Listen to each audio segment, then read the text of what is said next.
अस्सलामुअलैकुम वरहमतुल्लाहि वबरकातुहू।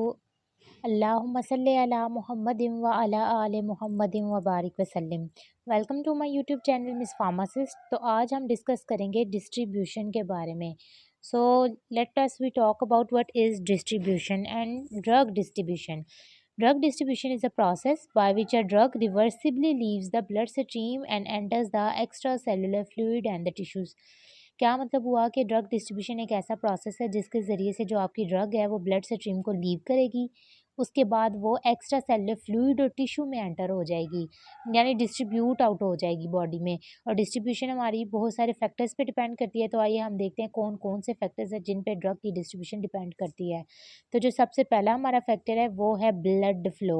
आपको मैंने पहले भी बताया था एब्जॉर्प्शन में भी ब्लड फ्लो वेरी करता है। जैसे कि एब्जॉर्प्शन के मैकेनिज़्म में भी ब्लड फ्लो बहुत ही अहमियत का हामिल है, उसी तरह डिस्ट्रीब्यूशन में भी ब्लड फ्लो को बहुत अहमियत हासिल है। तो हम देखते हैं कि ब्लड फ्लो किस तरह से एक्ट करता है। The rate of blood flow to the tissue capillaries very widely. ठीक है, blood flow to the vessel rich organs.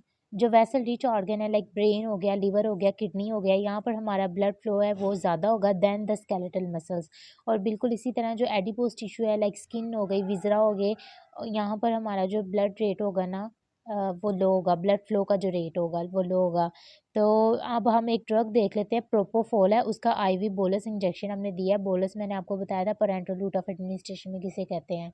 तो आईवी प्रोपोफोल का इंजेक्शन दिया गया है, ठीक है। अब वो short duration of hypnosis produce करती है। कैसे प्रोड्यूस करती है? वेरिएशन इन ब्लड फ्लो के मैकेनिज्म के थ्रू।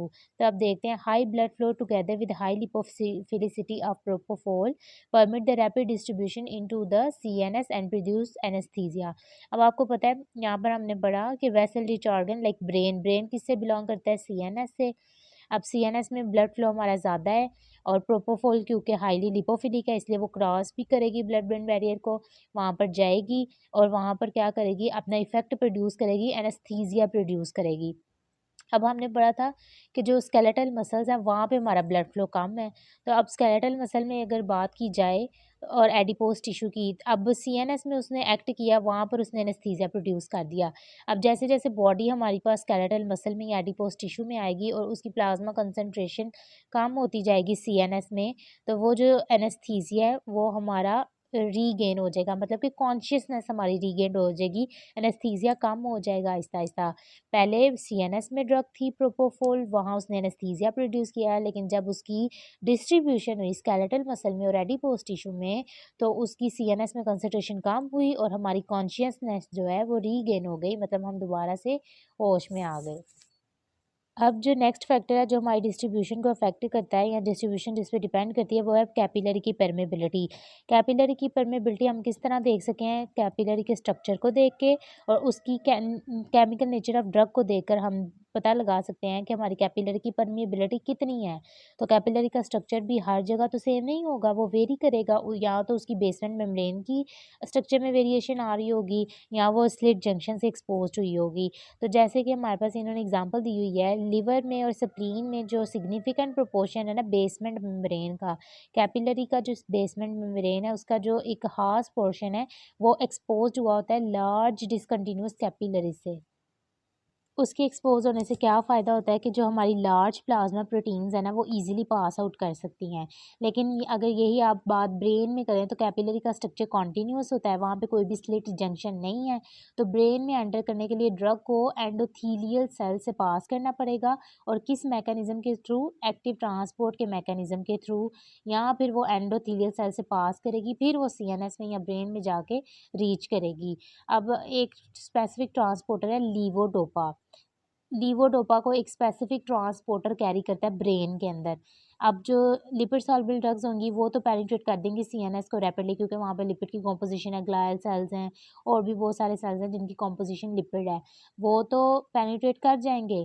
लेकिन अगर आयोनाइज या पोलर ड्रग की बात की जाए तो वो सीएनएस में एंटर नहीं हो सकती, ना ही उनके पास एंडोथीलियल सेल से पास करने की कोई कैपेसिटी होती है, क्योंकि सीएनएस की कैपिलरीज कंटिन्यूस है, वहाँ पे कोई स्लिट जंक्शन नहीं है, तो वो वहाँ पर पास नहीं करेगी ड्रग। इसलिए कोई ना कोई ट्रांसपोर्टर होता है जो कि ड्रग को पास करता है सीएनएस के अंदर। ये अगर डायग्रामेटिकली देखा जाए तो ये देखिए, ये लिवर की और स्प्लीन की बात की थी, तो ये लार्ज फेनेस्ट्रेशंस है, स्लिट जंक्शंस है, ये आप देख रहे हैं, इनसे ड्रग पास आउट करती है। लेकिन अगर यही बात की जाए ब्रेन की, तो ब्रेन में ऐसा नहीं है। ब्रेन में ये देख लें, कैपिलरी का स्ट्रक्चर कॉन्टिन्यूअस है।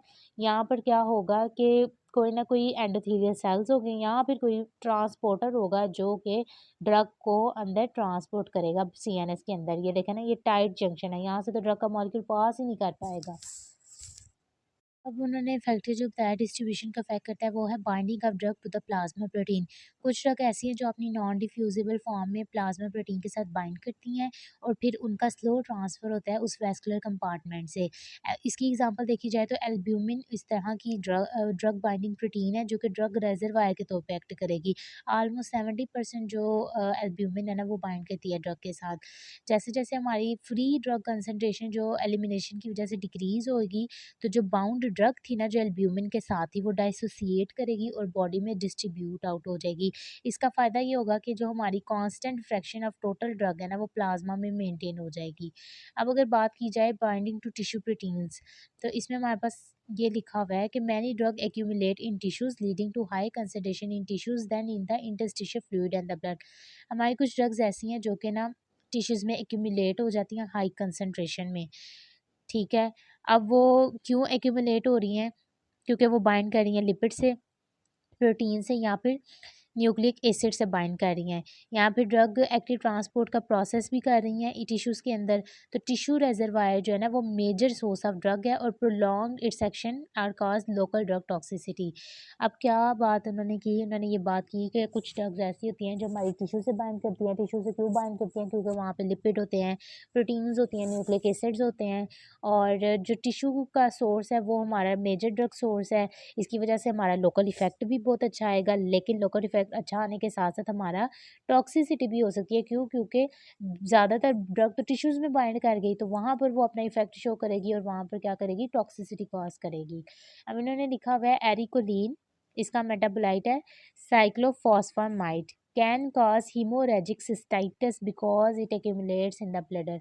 अब अगर एक्रोलीन अगर हमारी ब्लडर में एक्यूमुलेट हो रही है, ब्लडर में जो हमारे टिश्यूज़ हैं उनमें, तो वहाँ पर तो वो हेमोरेजिक सिस्टाइटिस कॉज़ कर देगी। तो ये थेराप्यूटिक आने के इफ़ेक्ट आने के बजाय टॉक्सिसिटी हो गई। तो कुछ ड्रग्स ऐसी हैं जो हमारी टिश्यू से भी बाइंड करती हैं। अब नेक्स्ट हमारे पास आ जाता है लिपोफिलिसिटी। तो जो पहले भी हमने एब्ज़ॉर्प्शन में फैक्टर पढ़ा था, वहाँ पर भी यही था कि जो ड्रग है हमारी लार्जली लिपोफिलिक होनी चाहिए और सम उसकी जो प्रॉपर्टी है वो हाइड्रोफिलिक भी होनी चाहिए। तो यहाँ पर भी यही लिखा हुआ है कि केमिकल नेचर ऑफ ड्रग ना वो उसकी ability to cross the cell membrane affect करती है। अगर तो लिपोफिलिक ड्रग है वो तो बायोलॉजिकल मेम्ब्रेन के क्रॉस रेडिली मूव आउट कर जाएंगी, ठीक है। और अगर कोई हाइड्रोफिलिक ड्रग है तो वो भी मूव करेगी, लेकिन वो रेडिली पेनिट्रेट नहीं करेगी। इसको स्लिट जंक्शन से पास करना पड़ेगा, या फिर एक्वस चैनल्स होंगे जिनके ज़रिए से ड्रग पास करेगी और फिर हमारी बॉडी में डिस्ट्रीब्यूट होगी। नेक्स्ट हम देखते हैं वॉल्यूम ऑफ डिस्ट्रीब्यूशन। तो वॉल्यूम ऑफ डिस्ट्रीब्यूशन किसे कहते हैं? It is defined as the amount of drug in the body divided by plasma concentration at time zero. के अमाउंट ऑफ ड्रग है बॉडी में कितनी डिस्ट्रीब्यूट हो रही है और उसकी प्लाज्मा में कंसंट्रेशन कितनी जा रही है, ठीक है। इसको वॉल्यूम ऑफ डिस्ट्रीब्यूशन कहेंगे। वॉल्यूम ऑफ डिस्ट्रीब्यूशन यूज़फुल होती है तब जब हम कंपेयर कर रहे होते हैं डिस्ट्रीब्यूशन ऑफ ड्रग को with the volume water compartment of the body. इसका क्या मतलब है, अब आगे हम डिटेल से देखते हैं। Distribution into water compartments in the body. Once the drug enter the body, अगर एक दफ़ा आपकी ड्रग जो है वो बॉडी में एंटर हो गई है तो उसके पास पोटेंशियल है कि वो डिस्ट्रीब्यूट करेगी वाटर कंपार्टमेंट्स में। अब बॉडी के ना 3 हमारे पास वाटर कंपार्टमेंट्स हैं। प्लाज्मा कंपार्टमेंट है, एक्स्ट्रा सेलुलर फ्लूइड का कंपार्टमेंट है और टोटल बॉडी वाटर है। तो अगर तो कोई ड्रग हाई मॉलिक्यूलर वेट के साथ है या फिर एक्सटेंसिवली प्रोटीन बाउंड है, हाई मॉलिक्यूलर वेट के साथ है, एक्सटेंसिवली प्रोटीन बाउंड है, तो वो टू लार्ज है, क्योंकि आपको पता है लार्ज ड्रग्स बाइंड करेंगी प्रोटीन के साथ तो वो एक बड़ा सा कॉम्प्लेक्स बन जाएगा, बड़ा सा। तो वो तो टू लार्ज हो जाएंगी to pass through the slit junction of capillaries, तो वो ट्रैप हो जाती हैं प्लाज्मा वेस्कुलर कंपार्टमेंट के अंदर। इसकी एग्जांपल इस तरह देखते हैं कि it as a result it has low VD that approximate the plasma volume. अब वो जो ड्रग है वो प्लाज्मा कंपार्टमेंट में चली गई, वहाँ पे ट्रैप हो गई, अब वो डिस्ट्रीब्यूट नहीं हो रही क्योंकि वो प्लाज्मा में है। तो इसकी एग्जांपल ये उन्होंने दी है कि अगर कोई 4 लीटर यहाँ पे 4 लीटर प्लाज्मा वॉल्यूम है, ठीक है। प्लाज्मा का जो वॉल्यूम मैंने बताया वो 4 लीटर बताया हुआ है।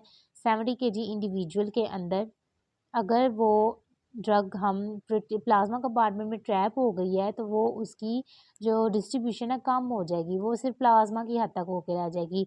तो हिपैरिन एक ऐसी ड्रग है जो दिस टाइप ऑफ डिस्ट्रीब्यूशन को शो करती है।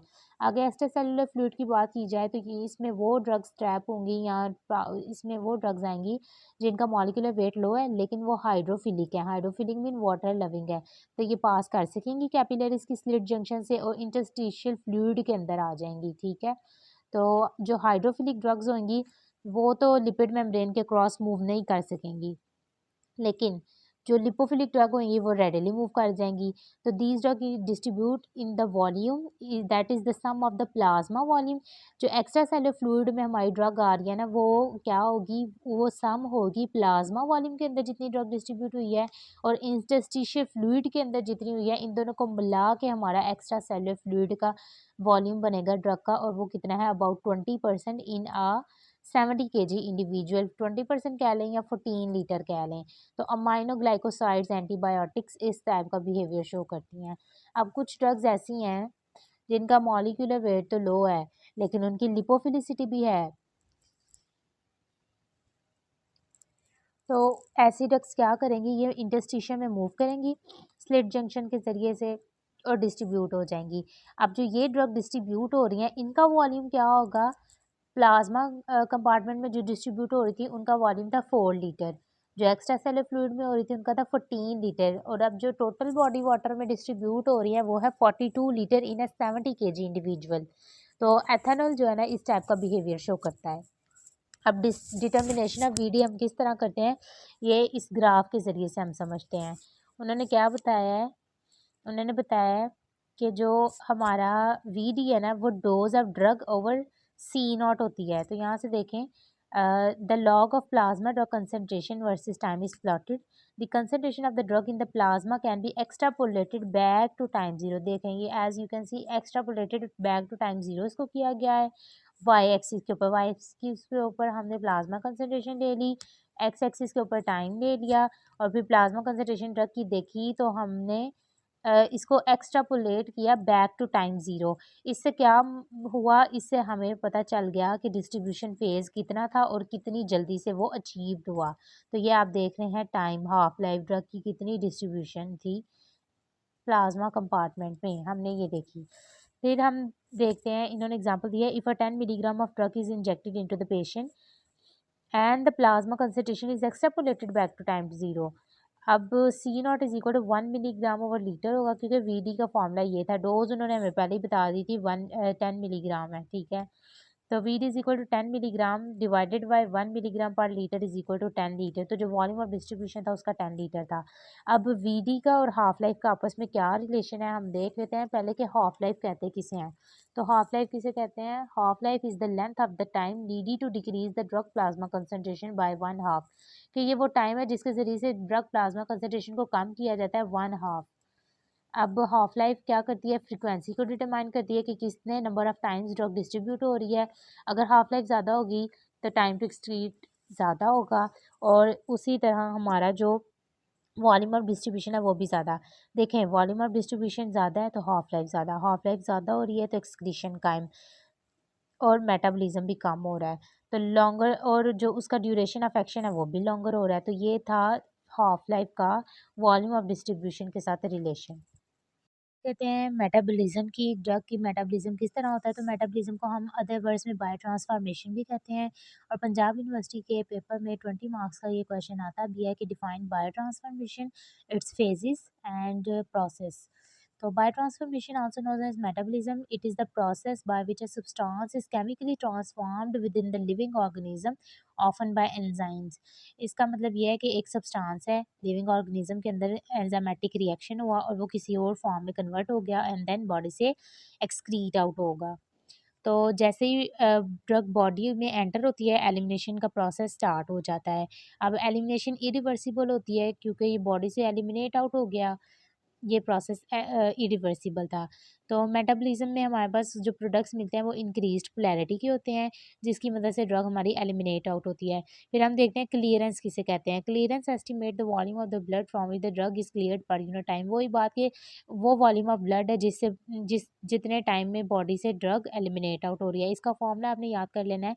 Clearance is equal to 0.693 multiply by V D divided by half life. ठीक है, वो तो नीचे बता दिया कि टी 1/2 एलिमिनेशन हाफ लाइफ है, V D apparent volume of distribution जो हमने अभी डिस्कस किया डिटेल में, 0.693 नेचुरल लॉग कांस्टेंट है। अब बायो ट्रांसफॉर्मेशन का हम देख लेते हैं मकसद क्या है।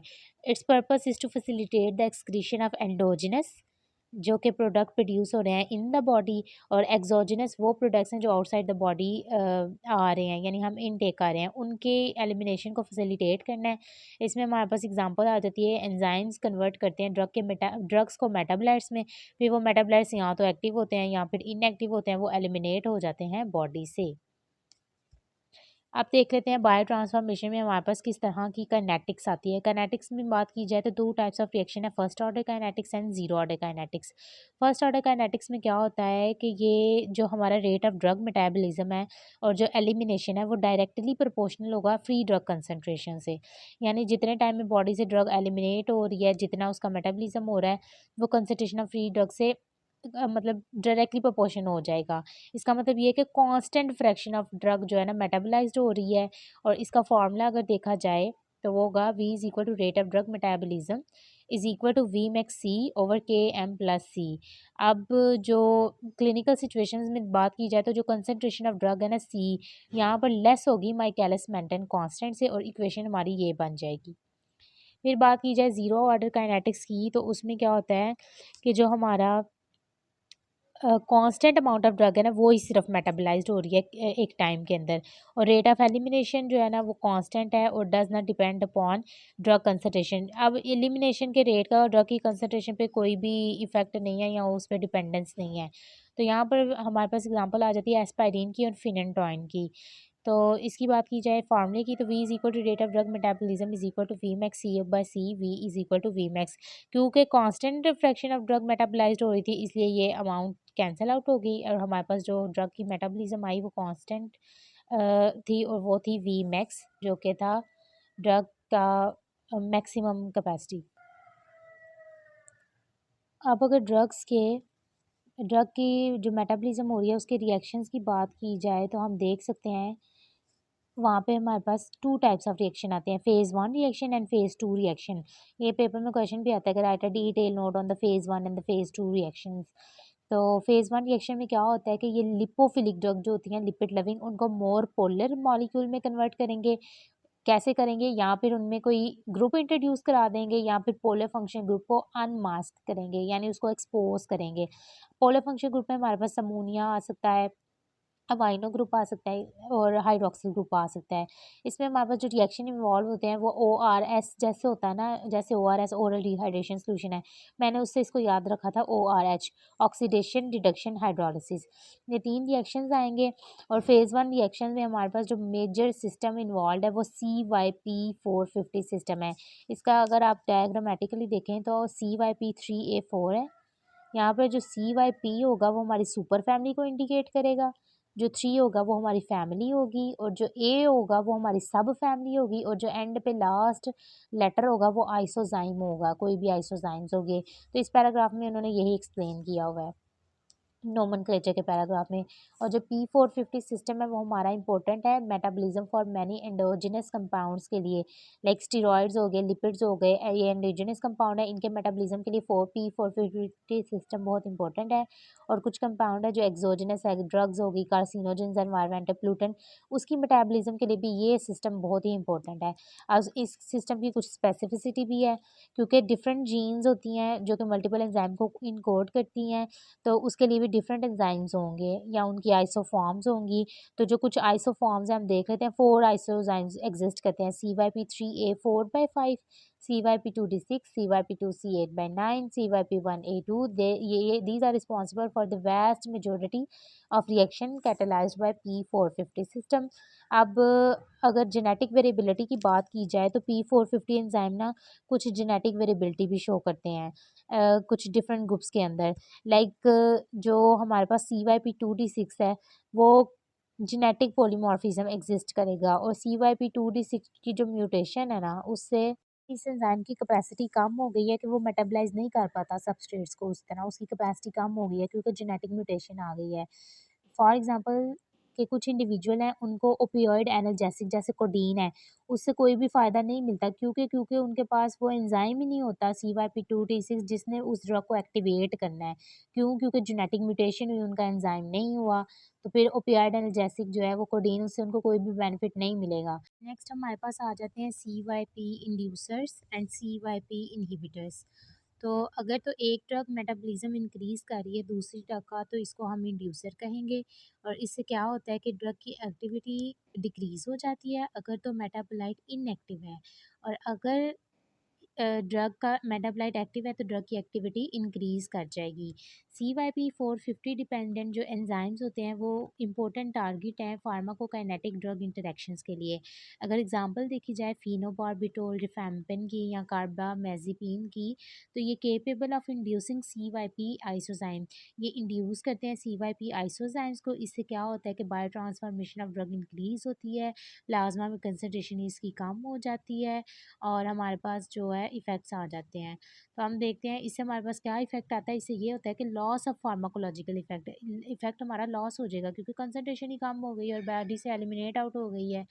एग्जांपल अगर देखी जाए तो इसमें रिफैम्पिन की एग्जांपल है, ये एंटी ट्यूबरकुलोसिस ड्रग है। ये सिग्निफिकेंटली डिक्रीज़ करती है plasma concentration of HIV protease inhibitors की। तो इससे क्या होगा कि इनकी जो एबिलिटी थी एचआईवी प्रोटीज़ इन्हिबिटर्स की एचआईवी को सप्रेस करने की, उसकी रेप्लिकेशन को सप्रेस करने की, वो कम हो जाएगी। इसका मतलब हुआ कि एक ड्रग ने दूसरे ड्रग की मेटाबॉलिज्म को इंक्रीज़ कर दिया और इफ़ेक्ट अपना शो किया। अब कुछ हमारे पास ड्रग्स होती हैं जो CYP इन्हिबिटर्स होती हैं। अगर तो वो इन्हिबिट कर रही है मेटाबॉलिज्म को, अगर एक ड्रग किसी ड्रग की मेटाबॉलिज्म को इन्हिबिट कर रही है तो उसको CYP इन्हिबिटर कहेंगे।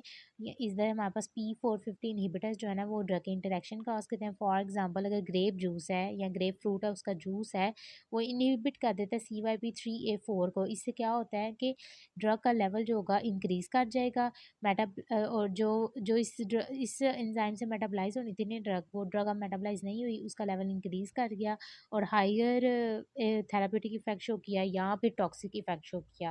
वैसे ही अगर एग्जांपल देखी जाए मेप्राज़ोल की कि ये इम्पोर्टेंट इन्हिबिटर है CYP इन आइसोजाइम्स का। अब ये वारफारिन के मेटाबॉलिज्म में भी इन्वॉल्व होता है। अगर तो मेप्राज़ोल हम ले रहे हैं तो वारफारिन के साथ ही, तो उसकी प्लाज्मा कंसंट्रेशन इंक्रीज़ हो जाएगी क्योंकि उससे क्या होगा हमारे पास एंटी कोएगुलेंट इफ़ेक्ट आएगा और हाई रिस्क ऑफ ब्लीडिंग होगा। क्यों? क्योंकि जो है ना ओमेप्राज़ोल वो इन एंजाइम का इन्हिबिटर है जो वारफारिन का मेटाबॉलिज्म करा रहे हैं। तो इसका मतलब दोनों की कंसंट्रेशन ज़्यादा हुई और फिर टॉक्सिसिटी शो होती है।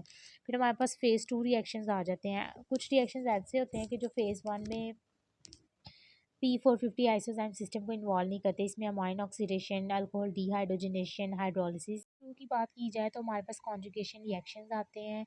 कुछ ड्रग मेटाबोलाइट ऐसे होते हैं जो टू लिपोफिलिक होते हैं और ड्रग के मेटाबोलाइट को एलिमिनेट होने के लिए उसको हाइड्रोफिलिक होना चाहिए यानी पोलर होना चाहिए। तो फिर कॉन्जुगेशन रिएक्शन में हमारे पास कॉन्जुगेशन होती है एसिटिक एसिड के साथ, अमाइनो एसिड के साथ, और उससे more polar water soluble compound बनते हैं जो थेराप्यूटिकली इनएक्टिव होते हैं और फिर हमारी बॉडी से एक्सक्रीट आउट, एलिमिनेट आउट हो जाते हैं। इसमें एग्जांपल आती है ग्लूकोरोनिडेशन की। मोस्ट कॉमन रिएक्शन है कॉन्जुगेशन रिएक्शन है जो कि फ़ेज़ 2 मेटाबॉलिज्म में अकर होता है। अब हम बात करते हैं drug clearance by the kidney के ज़रिए किस तरह से ड्रग जो है ना बॉडी से क्लियर आउट होती है या एलिमिनेट होती है या फिर एक्सक्रीट होती है। तो इसमें हमारे पास 3 तरह की जो है ना हमारे पास आ जाती हैं processes. Number 1 is the glomerular filtration, second one is the proximal tubular secretion and third one is the distal tubular reabsorption. तो बात करते हैं कि ग्लोमेरुलर फिल्ट्रेशन में क्या होता है। जो ड्रग एंटर करती है ना किडनी में वो रीनल आर्टरियोल्स के ज़रिए से एंटर करेगी। रीनल आर्टरियोल डिवाइड करके ग्लोमेरुलर कैपिलरी का प्लेक्सस बनाएंगे। ये as you can see in the diagram. Free drug enter हुई, फिर अफेरेंट आर्ट्रियोल के ज़रिए एंटर हुई, उसने ग्लोमेरुलर कैपिलरी प्लेक्सस बनाया। उसके बाद जो हमारी फ्री ड्रग्स होती हैं ना, जो कि एल्ब्यूमिन से बाउंड नहीं करती, वो कैपिलरी स्लिट से बोमन कैप्सूल के अंदर फ्लो कर जाती हैं as the part of the glomerular filtrate के पार्ट के तौर पे बोमन कैप्सूल में आ जाती हैं। फिर हमारे पास जो ग्लोमेरुलर फिल्ट्रेशन रेट होता है ना, वो नॉर्मली 120 मिलीलीटर पर मिनट होता है, ठीक है। लेकिन ये रीनल डिजीज़ के केस में ग्लोमेरुलर फिल्ट्रेशन का रेट कम भी हो जाता है। अब जो लिपिड सॉल्युबिलिटी है और जो पीएच है ना, वो हमारी ड्रग के पैसेज को इन्फ्लुएंस नहीं करती ग्लोमेरुलर फिल्ट्रेट के अंदर। लेकिन अगर हमारा जीएफआर में कमी बेशी आ रही है या प्रोटीन बाइंडिंग में कोई आ रही है, तो वो इस प्रोसेस को अफेक्ट करेंगे। सेकेंड वन हमारे पास आ जाता है प्रॉक्सिमल टिब्यूलर सिक्रीशन।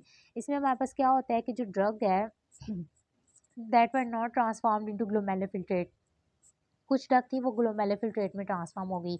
अब कुछ ऐसी भी ड्रग की कंसंट्रेशन है जो ग्लोमेरुलर फिल्ट्रेट में ट्रांसफ़र नहीं हुई, तो वो क्या करेगी, इफेरेंट आर्ट्रियोल्स के ज़रिए से ग्लोमेरुलर को लीव करेगी, जो कि डिवाइड होकर कैपिलरी प्लेक्सिस बनाता है, और जो कि सराउंड कर रही होती है नेफ्रॉनिक ल्यूमन को प्रॉक्सिमल कॉन्वोल्यूटेड टिब्यूल के अंदर। As you can see here, proximal convoluted tubule के अंदर प्रॉक्सिमल टिब्यूलर सिक्रीशन हो रही होती है। और इसमें हमारे पास दो सिस्टम हमें चाहिए होते हैं, एक्टिव ट्रांसपोर्ट सिस्टम भी चाहिए होता है, ठीक है। और हमारे पास वो किस तरह का होगा, एनाइंस के लिए और केटाइंस के लिए। अब एनाइंस में क्या होता है, डी प्रोटोनेटेड फॉर्म होती है वीक एसिड्स की, और कैटाइंस में प्रोटोनेटेड फॉर्म होती है वीक बेस की। तो हर जो ये जो सिस्टम है, इसकी लो स्पेसिफिसिटी भी होती है, और ये ट्रांसपोर्ट कर सकता है बहुत सारी कंपाउंड्स को, यानी कि कोई स्पेसिफिसिटी नहीं है कि ये इस खास ड्रग को ही ट्रांसपोर्ट करेगा, बहुत सारी ड्रग्स को ये ट्रांसपोर्ट कर सकता है। फिर हमारे पास आ जाता है टिब्यूलर रीअब्ज़ॉर्प्शन, और वो कहाँ पे होती है, डिस्टल टिब्यूल के अंदर। तो यहाँ पर क्या होगा कि जो ड्रग हमारी मूव करती है डिस्टल कॉन्वोल्यूटेड टिब्यूल के अंदर, इसकी कंसंट्रेशन इंक्रीज़ करती जाती है और एक्सीड कर जाती है पेरीवास्कुलर स्पेस से, ठीक है।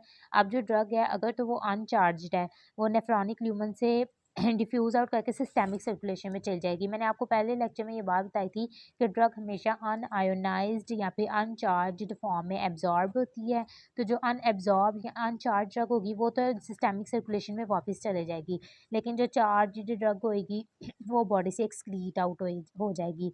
अगर तो हम यूरिन की पीएच को चेंज करते हैं आयोनाइज़्ड ड्रग के फ्रैक्शन के लिहाज से, तो हम इसकी अमाउंट को, जो बैक डिफ्यूज़न है ना, उसको भी रोक सकते हैं और इसकी क्लीयरेंस को डिज़ायरेबल बना सकते हैं। यानी अगर एक ड्रग है, वो हम नहीं चाहते कि वो हमारी सिस्टेमिक सर्कुलेशन में वापस जाए, तो हम यूरिन की पीएच को चेंज करके, उसको मैनिपुलेट करके उस ड्रग को बॉडी से एक्सक्रीट आउट करा सकते हैं। इसकी इन्होंने एग्जांपल भी दी हुई है कि जो वीक एसिड्स हैं वो एलिमिनेट होते हैं किस तरह की, जब हम यूरिन की पीएच को अल्कलाइनाइजेशन कर देते हैं यूरिन की पीएच की या यूरिन की।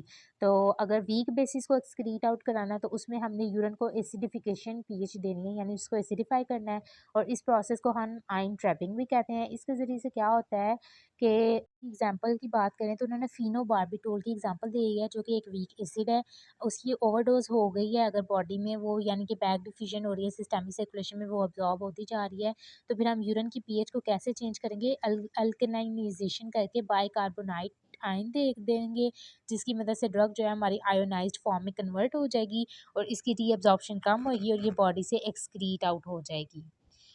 Thank you so much. ये था मेरा आज का लेक्चर। इसी के साथ हमारा फार्माकोडायनामिक्स एंड फार्माकोकाइनेटिक्स के जो स्टडी पैरामीटर्स थे वो कंप्लीट हो चुके।